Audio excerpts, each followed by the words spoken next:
very warm welcome back to West Ham Unofficial and to our Game Week 7 Premier League Roundup show. Now, I don't get to do this very often, so just bear with me, right? So, Sean, in life, you get a few things, right? You get death, you get taxes, you get Spurs losing, and you get a face like that every single time, isn't it? I mean, he does it for the cameras, doesn't he, right? He's not a happy bunny, I don't think, today. He's not 2-0 up, 3-2 down. It's Spursy, Sean. We'll come back to it later on. We'll have a full dissection. Josh told me to say that. He told me to take the mick out of Spurs. A warm welcome to everybody joining us. How are we, gents? First of all, have we had a good week? All good, yeah. Not too bad. I mean, you can't complain, Sean. You beat Ferencvaros in midweek, so just take the wins. It's been a good little run, to be honest. Won 5 of the last 6, so it's been a good little run. Can't complain. Josh's granddad, hope you well. I switched off the Brighton Spurs game, switched on at the end. What a shock. Well, there we go. There we go, indeed. Josh, you went yesterday, did you? We'll have to have a little chat about that Gordon missed penalty. I haven't got that game wrote down, but we'll talk about it in a short while. But first, we've skipped the half-12 kickoff. Sod that. We'll go to the Brentford Community Stadium for an 8-goal thriller. Wolves seem to get themselves into these games with high scores, but they're not doing well, Josh, and they currently sit at the very foot of the table with the pressure on Gary O'Neill. And Brentford, on the other hand, they're in the top half, I think. Yeah, I'm sure this game wasn't like 4-2 at half time or 4-3 or something ridiculous like that. And ridiculous game. For sure, Brentford scored in the first minute again, didn't they? For the fourth time as well. Inside 2 minutes, yeah. Inside 2 minutes, so yeah, it's quite ridiculous run they're going on there. I don't know how to do it, scoring so early. I've heard a few asking for O'Neill's head now. I think that it's like 1 win in 16 or something like that, because they won 1 of the last 10 back in the last year and carried over into this year. It's really not looking good for Wolves at all. I think they've got Man City after international break as well. So I think O'Neill's on borrowed time at the minute. Alvin losses that in a row, and it's 5. You don't usually get away with that in football these days. And they're not going to beat Man City, so I do think he's on borrowed time. It's really not looking good for him. And obviously lost a few more players in the summer, Neto, Kilman, but they lost players last year and they still managed to do quite well for most of the season. But this year it's just not happening for them. They have had quite a few injuries. The new centre back Mosquera went off with an ACL the other week, and Craig Dawson's been out as well. And that makes a big difference when he plays. So that's a big miss. And then the striker they've signed, Strand Larsen, I think it was the only real player brought in. I think it was just sort of a cheap one, because the still not looking great with PSR either. So that's why I have to sell so many players. He really doesn't look great, just not mobile. He'll hold the ball up and that's about it. The only real hope they've got is Mateus Cunha, who I think is the only one who's been scoring the goals for them, really. And I can't see him being there much longer either, to be honest, the way they're going. And it's just really not looking great. They just sold a few players last few windows, more and more. It's getting more and more every window, and it's getting worse and worse. I think it's just a bit inevitable, really. They're going to drop at some point. The issue with them, just to interject, I mean, they sold Kilman to us, and they're leaking a lot of goals. Right, they're scoring goals. Scored 2 away from home at Chelsea, 3 away from home at Brentford, and haven't picked up a point. I mean, defensively is where the problem is. From the outside looking in at Wolves, and O'Neill, he looks nigh on out of ideas, Josh, doesn't he? Yeah, they have been quite good in most of the games. They actually have been quite unlucky. That Chelsea one, I remember watching them a few weeks ago. I think it was 2-2 at half time. They're not losing something like 6-2. But first half, Wolves were all over them. They could have had 5 or 6 themselves. And second half, I think they conceded 4. Like, it's just at the back. The problem is, I think they lost a brand new centre back a few weeks ago with an ACL injury, and then Craig Dawson. I think when he plays, that makes a big difference. Just a bit of leadership at the back. I think it makes a big difference when he's not on the team to them. So I actually think they've been quite unlucky this year. They won a lot against Newcastle the other week till 10 minutes ago. They ended up losing that one. With Liverpool, didn't play great, but they only just lost second half 2-1. So they've against Villa, they were 1-0 up until 10 minutes ago, they also lost 3-1. It just sort of seems like seeing out games. I think they come from behind twice in this one yesterday as well. They 1-0 down, went 1-1, 2-1, got back to 2-2, and then shipped 3. It's just they can't really see games out at the moment. That's sort of the problem for them. But yeah, as I said, they've lost so many players last 3 or 4 windows since the owners pulled the plug on the money. And the players to buy in, as I said, that striker is just sounds like a really cheap option from a foreign league. Who he'll hold the ball up, score the odd header, and that's about as much as you're going to get. I think that's the market they're shopping in the minute because it's the only one they can.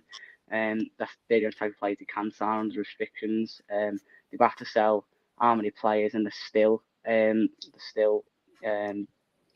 to buy players like that. That's how much trouble they're in. So yeah, if they don't go this year, I think if they don't go this year, I think it's going to be next year or the year after. It's just sooner rather than later, basically, unless maybe they get new owners. But even then, if they're still trying to just comply with PSR, then even new owner, he might have all the money in the world, but he can't put it in, can he? He could just be getting sanctions. So it's really not looking good for Wolves.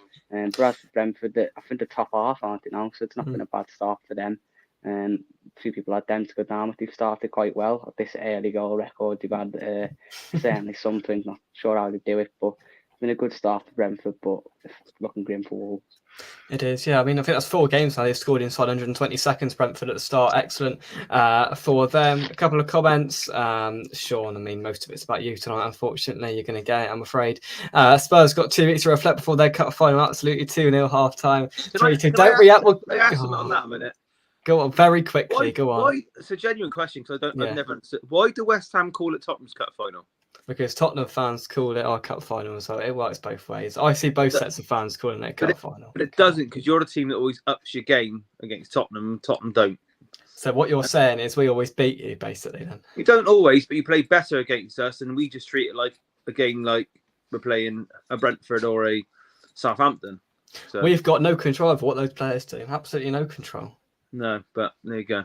It's never made sense, but you're a lot to say it's our cup final when it's, if anything, yours. Oh, reel it in. I'm glad I kept watching the Spurs game. Just about made my weekend. Very good, Mike. Hope you're well, mate. 4 games on the spin. Scored under 2 minutes. Absolutely, Terry. I hope you're well. O'Neill sounds deflated. He does. Here's Ronnie. Here he is. Look, Ange out. There he is. Should we have another little look at him? He's not. Oh God, I'm on the wrong screen. He doesn't look happy, does he? Ange out. There we go. Ronnie. Things we love to see. Yeah, come on, Josh, cheer up. You were smiling on Wednesday night after you beat Bayern. Now you're a little bit deflated. Come on to Villa a little bit later on. John, our Brighton to win 3-2. What an afternoon for you. We win 4-1 in the Spuds compilation. Nets me a night out. It's Carlsberg did weekends, but Carlin will do, won't it? If Carlin did weekends, I like it.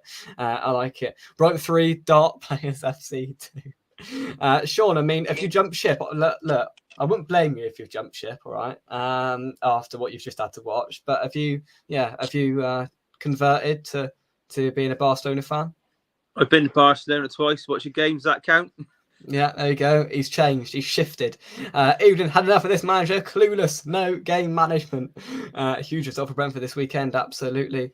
Absolutely. Why is Sean dressed like a Boy Scout?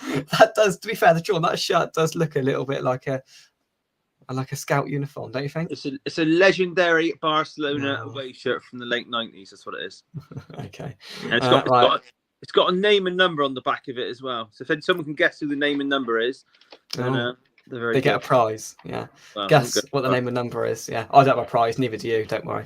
Right. We'll do us next. West Ham 4, Ipswich 1. Whilst Josh sorts out his position. Oh, he's gone. He's back. Anyway, a much needed win for West Ham. Now we'll come to Sean in a minute because I know he watched a little bit of this before he got angry and switched off, judging by your tweets, Sean. But I'll go first and say, yeah, we weren't great and we didn't have to be totally honest. I thought Ipswich were okay in little 15-minute spells, to be totally honest. But, I mean, defensively, in a couple of areas, they were really, really naive. I mean, that was Calvin Phillips' best game for West Ham by far, which was lovely. Ben Johnson didn't do too well either. So the West Ham rejects are doing fantastically for their old club there. And, yeah, we capitalised really. We could have scored a couple more in there. really 10 minutes of just cluelessness, really, where they were trying to pass it out from the back, and we actually pressed them for once and caused mistakes and should have scored more. But yeah, 4-1.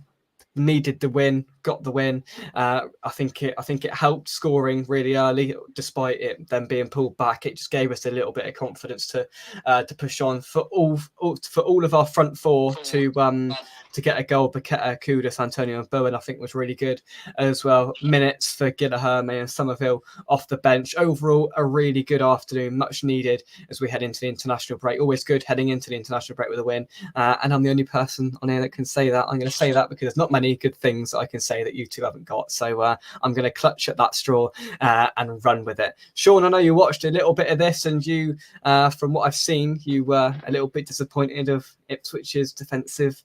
Yeah, I watched the first 45 minutes of this, and I thought the first probably 20 minutes, half an hour, I thought it was quite even, really. They sort of gave a good go. They had a few attacks, but then they just sort of folded, didn't they, a little bit? I don't know whether they're passing out from the back, got found out a little bit, and then they sort of, you could just see the panic kicking in. And then I think the West Ham forward just sensed a little bit of blood, then to pressure them a little bit more. I was disappointed how easily they folded, because I didn't think, like you said, you didn't have to be very good to get the win. I think I pointed out to you mid-game, I don't know if you've noticed it before, how I think it's a managerial tactical thing, how your defensive midfielder doesn't ever seem to want to have the ball. Like, who was it? It's Rodriguez at the weekend, wasn't it? So when Alvarez plays that role, see if it's the same. I think it's probably a tactical thing that he doesn't want him to show for it, because he doesn't want his defensive midfielder under pressure with the ball. That's quite an old-fashioned style of managing. That is really, we're more used to a DM getting the ball drilled at their feet by the goalkeeper nowadays, aren't we? And spinning out with it, things like that. So I did notice that your centre-back's almost just left to try and find someone else at the field. I don't know what his match stats are for passes and all that sort of thing. I'd imagine it's quite low. I can't imagine. He doesn't seem to be involved in much of the play with the ball. But that might be a West Ham tactical thing. But yeah, Ipswich, it's a good win for your lot, but Ipswich, I think it said more about Ipswich than it did about us, I thought. I think it did, but I think it did, but I think it's probably the gifts that you might have needed at the right time. Yeah, absolutely. I don't know if we're bothering to do the Arsenal game. I don't blame you for missing that one. No. But Saints did a bit better than that. But Ipswich reminded me of what Saints been like this season so far. Yeah. Trying to play the right way, with not probably good enough players to do it in this league like they could in the league below. But Ipswich, their results have been tight games, mainly about a 0-0, 1-1. Yeah. I just thought it just fell to pieces a little bit. So for them, it might be one of them games.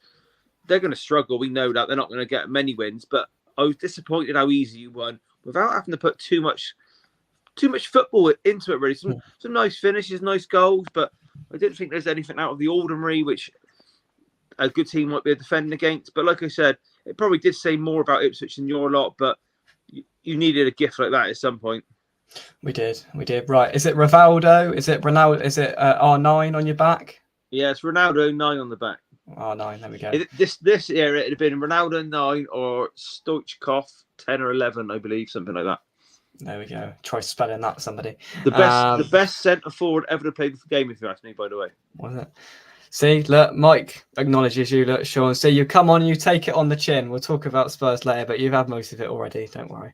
Another Philip shocker at London Stadium reinforces how bad he is. I mean, yeah, we won the Betway Cup. That's massive. It's the one. Todibo, another player I thought was really a lot better than what we've seen so far. So hopefully that is a thing of more to come. Josh, hope you well. Fathead, we lack a DM. Alvarez has been shocking this year. He hasn't got to his heights so far. I thought, James Ward-Prowse got sent off today for practically going and just hugging the ball and saw the red card and just walked off. So things are going well for him there. But anyway, right, we'll move to the Etihad next. Now, I wouldn't usually do this, but I want to have a little bit of a discussion about Man City and Fulham, really, both sides. Rodri missing, showing again, Josh. They struggled and they won, but it wasn't a routine City win. And Fulham, I was impressed with them when we played them. They've looked really good so far, and they've pushed City to the very end. Yeah, Fulham again. They've had a good start. They've lost a couple of players. Tosin Adebayo, the main centre back. I think he went free, didn't he? To Chelsea, that's a big loss. last year when Mitrovic went, we thought they'd struggle, and then they still had quite a stable season. This year, looked like they started even better with the top 8, and gone toe to toe with City. And we played them in a couple of weeks away, so I'm not looking forward to that. But yeah, as for City, I think they went 2 about a win, didn't they, since Rodri was injured. Obviously didn't win the Arsenal one, then drew at Newcastle last week. So and then this week at home, just about beating Fulham. So I think the Rodri injury is definitely showing. I think Kovacic is the man who's playing there at the minute. He's still a good player, but you can't do anywhere near what Rodri does. Rodri just never ever give the ball away. It's just so crucial to how they play. But yeah, I just think City, I don't know, it will be tough for them to win the league. Although they are in a way still stronger than last year, because last year De Bruyne played about 10 games for them, he was injured most year, and obviously didn't have Gundogan in the midfield, who was crucial for them before he left. Whereas now they've got him back as well. So they are probably just as strong as last year still, even without Rodri. I think De Bruyne and Gundogan probably still make a difference. Maybe them two aren't as important as having Rodri, but I don't know. I think it's definitely, I think they're better than they were last season in midfield. I'd say just because of them two. So yeah, the title, I think it's going to right down to the wire again. City do always have sort of not a slow start. By their standards, a slow start, like the very rare top of Christmas and second half of the season, they've usually got on a big run, from like 15, 16 games unbeaten towards the end of the season. After that, they usually win it, which wouldn't surprise me to do it again. So this blip that they're in at the minute, or a blip by their standards, is probably normal, to be honest. I still think they should have enough with the squad they've got and go on and win a final year. But yeah, Fulham, they've had a really good start. As I say, I think the top 8. Got Raul Jimenez sort of back to his best. I think he's got quite a few this season. Anthony Robinson as well. He's looked really good for them again down the left. Good bargain for FPL as well. So yeah, they've not got a bad team. Fulham, they're competing well this year. Very good start, and yeah, I don't look forward to playing them in a couple of weeks. No, but they sort of shocked me, and Traore's the key man. A few comments in the chat about Traore. Josh says that Traore should have had about 3 big chances which cost Fulham. I thought Fulham were good if Traore could finish, exactly. But yeah, there's this clip I saw on Twitter of Traore just breezing it past Kyle Walker. I mean, that's no mean feat, because Kyle Walker's not exactly slow. I know he's getting on a bit, but he's not exactly slow. You mentioned FPL. I'm up to 16th. Josh, you're quite good at this. Where are you two? Where are you in my league? Where are you? There you are, 6th. There we go. Josh is 6th. I'm 16th. Sean, have you checked yours recently or not? No, I don't. You're 46th. Yeah. You've got 9 points this week, Sean. I don't know, 23. 23. I can't even remember who I've got in the team, mate. I forget it exists from month to month. Fair enough. I'll do that by about Christmas. I do not blame you at all. Yeah. Pep was sort of giving a bit of advice to Traore at the end. I mean, I think he signed Traore into Sean's new team's academy, Barcelona, a few years back, and they were just having a little bit of a chat there, which was nice to see. Looks to me like Walker's legs have gone, yeah, but he's still not exactly slow, is he? But and he just sped past him, which was fair enough. I'm surprised Walker can walk, let alone run, with all his off-pitch activity. So I wonder what you're inferring there, Peter. I wonder what Josh knows. Josh is smiling away. He knows. Right, let's go to the King Power next. For something a little bit different. Now, we previewed the Bournemouth Southampton game on last week's show, if you remember, because it was just about to kick off, and I don't think any of us really predicted the onslaught that followed, where Southampton were really poor, Bournemouth really good. They've now gone to Leicester and they've lost quite disappointingly 1-0. We haven't really spoke about Leicester too much this season, Sean. So both sides, Leicester 1, Bournemouth 0. Fire away. Yeah, I thought you were going to put us down as one of the forgettable games of the weekend. Oh, I thought we better mention Leicester. Yeah. I might be wrong here, but I sort of sense Bournemouth do that a lot, don't they? They have a good result followed by a random poor one, and then that just sort of continues. But yeah, with Leicester, obviously they got away with that points deduction that they about a month or two ago. I just wonder if something like that, getting away with that, just gives the club a lift. That's possible. Like home clean sheet, that's a brilliant win. And they won't be out of the bottom 6, probably not the bottom 4. So any win like this, that's an outstanding result, really. To be honest, I don't know too much about them this year. I watched them loads last year, obviously in the Championship. Now they're in the Premier League, we won't get to see them as much, will we? That's just how it goes. They're just a team in the background now. They've come up, but it's a brilliant result. I don't know, like I said, with Bournemouth, they're a funny side. I do really rate the manager. I like how they play, but maybe they're like a lesser version of my lot. They can play really well sometimes and just don't get it over the line. Possibly, I don't know. But is that Leicester's first win of the season? It might be. It is, I think. There you go. Josh knows more than I do. Yeah, it is. You're right. Yeah. Yeah, it's a great one. I seen they had Oliver Skip started in the midfield for them, and I don't know how he's doing this year, but their keeper was outstanding last season. He probably was one of the main reasons they won the league. So keep an eye on that. Is it Henneman or something like that? Henneman. Keep an eye on him because he was outstanding in the Championship last year. So Hermanson. Something like that. Yeah. He was top drawer for them in the Championship when they won the league. So he wouldn't be surprised if he's keeping him in games like that. Yeah. There we go. Interesting. 2 sides to keep an eye on for sure. Our house tonight is sponsored by Greg's. Yeah, I've been working today, and there's quite a few donuts downstairs, so they better still be there when I finish this, because you can't beat a Greg's jam donut. Sean, there's about 6 Greg's in Frome. You get about and get yourself a jam donut every now and then. I was in Greg's in Frome this morning, and I went to get a sausage baguette, and they said, "Oh, we've run out of sausages about 10 o'clock." I thought, "What?" Oh, you should have come to Bruton. I'd have done you one for free, mate. Bruton have got a Greg's. I didn't know you had that many shops. Yeah. Came in 2 weeks ago. Yeah. In Bruton? Yeah. Where's? By Budgeons. You know where Budgeons is in Bruton? The garage down the bottom in the little one-way system. Yeah. Yeah, man. Oh, going up in the world now. All Exactly. those private schools, and now you've got a Greg. Indeed. Right, there was a few comments on this that I was going to go through. Those now, I haven't got any sausage rolls, but Terry, Forest away. You just tell me what you want. It'll be there, mate. It'll be there. Don't you worry about that. Right, let's move on, shall we? Now, Josh, we're only doing this because you're here, so you better make it sound interesting. Because I wouldn't bother. Honestly, don't bother. I tell you what then. What you can do is you can compress your 2-minute segment. You can talk about this 0-0, and you can talk about the other 0-0. Do them both together, and talk about the Everton game. But I want you to only talk about the Gordon penalty miss raw, because I know you were there. So give us your insight, because you were there on that Gordon penalty miss first of all. Yeah, well, I'd never heard noise like that for a penalty save, to be honest.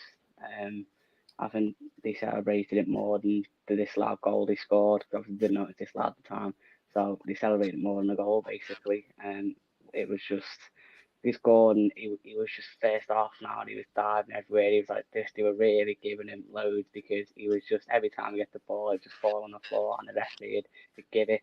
And the ref, by the way, was absolutely appalling. In that game, he just didn't have a clue, to be honest. First half, he gave it all Newcastle, and then second half, he started going with the home crowd. So just really poor referee. Since Craig Pawson, never been the greatest. But yeah, Gordon, he was getting dogs abuse on there when Pickford saved his penalty. I'd never heard noise like that for a penalty save. Yeah, it was loud, like. But yeah, it was not a dire game in general, to be honest. Everton just parked the bus, and Newcastle couldn't break them down really. Neither team was brilliant. It seemed raw from watching it on the telly. Sorry, Josh.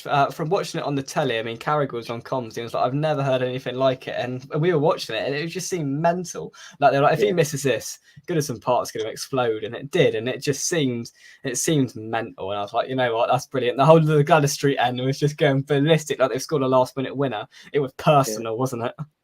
Oh yeah.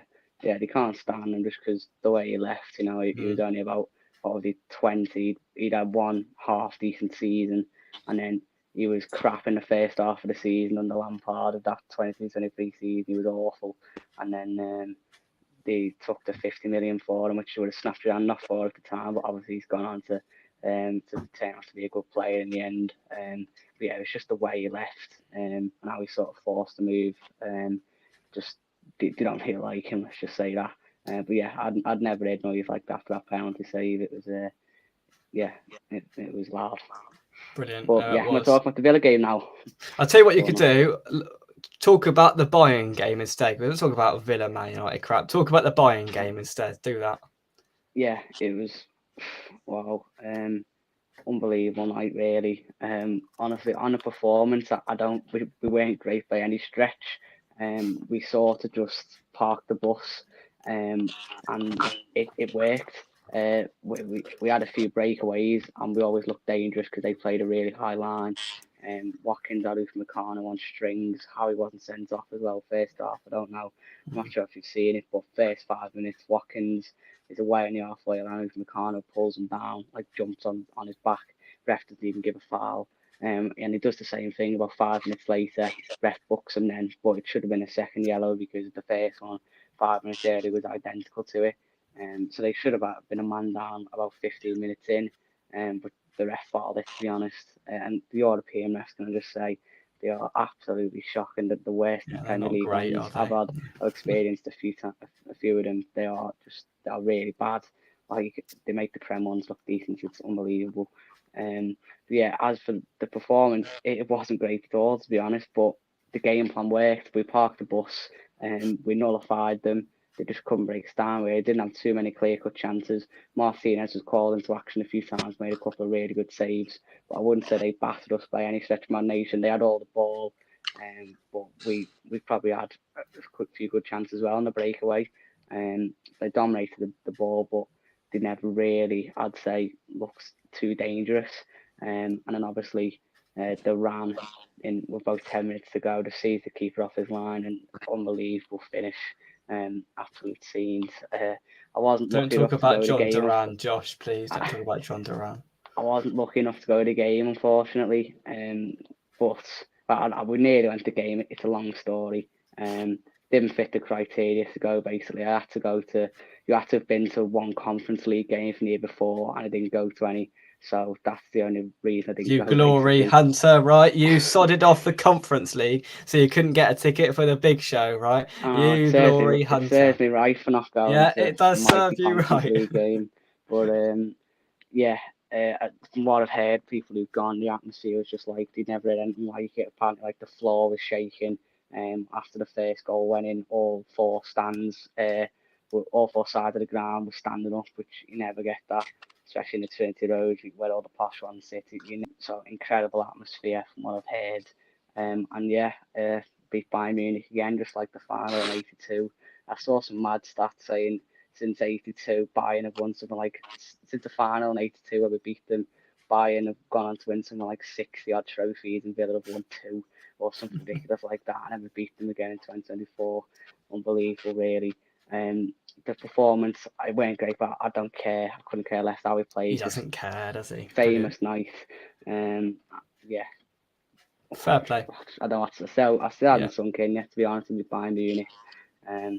But yeah, unbelievable, really. Yeah, indeed. Fair play. And to do it as a first on the Premier League Roundup show, I made the executive decision, to talk about a Champions League game, but only for you, Josh. So it's got to be something very special, and it was. We'll now go to something from something very special, just drop something, to something very special indeed. Brighton 3, Spurs 2. Right then, Sean, you've got a couple of minutes. Fire away. It's a shocking result in the end. I can't dress it up any more than that. I think the worst thing about it was the first half. I thought we were very, very good. I was watching the first half and I thought we looked like one of the best teams in the league, how we're playing. Every 2 goals, probably scored a couple more. And then second half, and I've sort of read his comments a little bit, saying more as what I'm going to say. I don't know whether we just got a bit arrogant or a bit casual. I don't know, but some of the goals were individual mistakes at the back. Didn't really see it coming. I thought Brighton would have a go because every team has a go against Tottenham. Tottenham are a dream team for the neutrals at the moment because whilst most of the Premier League and the Euros was actually, a lot of football was quite dull, at least you know you're going to get entertained if you watch the Tottenham game. See, you had Drury again. Let Sky are loving you at the moment. Yeah, I'd rather we weren't on there, to be honest. It's a very poor result. The players have got a lot to answer for. I think they dipped off. I think Ange probably needed to react quicker. I think sometimes players and managers can just get a little bit too arrogant and stick to their style sometimes. Do you know what I mean? Sometimes you've got to mix it up, change it. As the game's changing, you've got to change around you. And he didn't do that. I think they even made a sub before we made a sub. It's a very, probably, he said it as well, it's the worst defeat since he's been there. And we've chucked away a couple of mine because we've done this a little bit. At Leicester, we're 1-up and cruising and 1-1. So we've got it in our locker, but it's a shame because we did look so good first half. The football we play when it works is as good as anyone in the league. I haven't been that impressed by many, but we've just got that soft underbelly comes up now and again, not as much as it did. But you can't do anything about individual errors. Adobe terrible for the first goal, and then we did just sort of fold a bit really. But it does happen now and again. We've won 5 at the last 6 in all competitions, so that's good. It's disappointing to lose here after, which is always going to be a tough game. Away to Brighton was never going to be an easy game. It was obviously always going to be a good game for the neutral because of how both teams play. But it's disappointing to lose this after winning at Old Trafford. But it's just one of them things. And I don't like stubbornness in coaches. And I think it's very common with most coaches. I think they've got their set style and that's it. You very, very see it. Can't think of many managers that have like a proper plan B, if you know what I mean. A plan B isn't bringing players off the bench. You can do a different job. A plan B is a totally different style. There's not many around that actually have that. It's not often you see some like them changing a game completely. Like say Andrew, for example, you don't see him after an hour winning 2-0 up, telling his fullbacks to stay, or taking off a winger and putting on a centre midfielder. You don't see Pep do that. He'll just bang the same drum, bring on a couple of subs, and keep going with it. That's Arsenal. They've chucked in these random sort of things they're trying, but you don't often see plan Bs from coaches. And I think at the elite level, I don't know. I would like to see it, not just at Tottenham, but everywhere. To be honest, but yeah, it's a bad result. They're not the worst team in the world, are they, to lose to? So it's not like completely embarrassing or shocking, but it's a poor result after being 2-0 up. But 2-0 up and playing really, really well. That's what kicks you in the stomach the most. Yeah, frustrating. Look, I've had a laugh tonight, but I would express a little bit of sympathy because I know what it's like. If you're 2-0 up away to Brighton and you end up losing 3-2, but you come out of that ground, it looked like it was absolutely chucking it down. You've then got to wait about an hour to get on a bus to drive you about 10 minutes and then pick up your car again. You're absolutely soaked. You've lost the game. I express a little bit of sympathy for Spurs fans of that because it's not a nice place to get out of, especially when you lose in the fashion that you did. So not a nice trip back up, a pretty soggy trip back up the motorway for the Tottenham faithful, but it is what it is, isn't it? Right, final comments. When Ipswich get relegated, I wonder how much Delap will cost. Decent little play, played well. And that Davis played well as well. They were the 2 standout trips, which I know you mentioned him to me before, Sean. I was impressed with him. He looked good. Unai ball, indeed. Indeed. Right, we're mixing between games here, so God knows what we're talking about. Peter here says, I thought Villa would beat Man United, but maybe Europe will mess up their league form. Villa were on a Munich come down. United were as ineffective as they have been all season. Ten Hag's last game. I hope not, because we play Man United in a couple of weeks' time, so I want him to still be there then. It was a bore fest indeed. Exactly. I want Ten Hag in charge for the West Ham game. Absolutely. Villa have saved Ten Hag's job, in my opinion. I think if Villa would have put a few past United, that was it. The board would have say they've got faith, but it would have been basically the kiss of death. Even Duran had a poor game. There we go. Here we go. Right, you're talking about breakaway biscuits in the chat. God knows why. But anyway, it's happened again. Bayern Munich. It's happened again. I rate that. Yeah, Josh, you definitely got on it on a Wednesday night afterwards, didn't you? You had a good night, didn't you, after that win? Don't even lie about it. Bayern infected by the Harry Kane virus. Do you know this Bayern Munich game? Obviously, it was a big night at Villa Park, and I'm going to put a bit of a dampener on it. Oh, yeah. It doesn't mean anything. I just don't like how they've changed the European competition. It's a great result. The atmosphere there was obviously outstanding, but in the grand scheme of things, now you haven't got the little groups of 4. It probably won't mean a great deal. That's the shame of it. Do you know what I mean? Bayern losing away, then a couple of games time they might struggle to get out the group. Big teams can just put their slippers on for a couple of games, and how they do it nowadays, it's not even that important to win even the home games. So I don't like it at the moment. Put it that way. It's annoying I how they've also agree done. with the format. I think it was brought in just to protect the big teams, to be honest. Because Absolutely. even if you finish 24th out of 36-team league table, you still have a chance to get through in a playoff. So It's I think all it's embarrassing. brought in for is to protect them, to be honest. It is a bit of a joke. But They've made it a European Super League, so they don't go and make a European Super League. Is basically what it is, because that's what it is in effect. Unfortunately, they've added more games, and I think it's crap, to be totally honest. But there we go. Right, we can talk about that all night. Gents, thank you very much indeed. Have a fantastic week. I won't see you next week because it's the international break. Sean, next time I speak to you, it will be Cup final preview. Yeah, you'll be looking forward to that, won't you? Up the winner from Josh, whatever them lot do at the lane. We will see you soon right here on West Ham. Thanks everyone for watching. We'll see you in the week. Goodbye.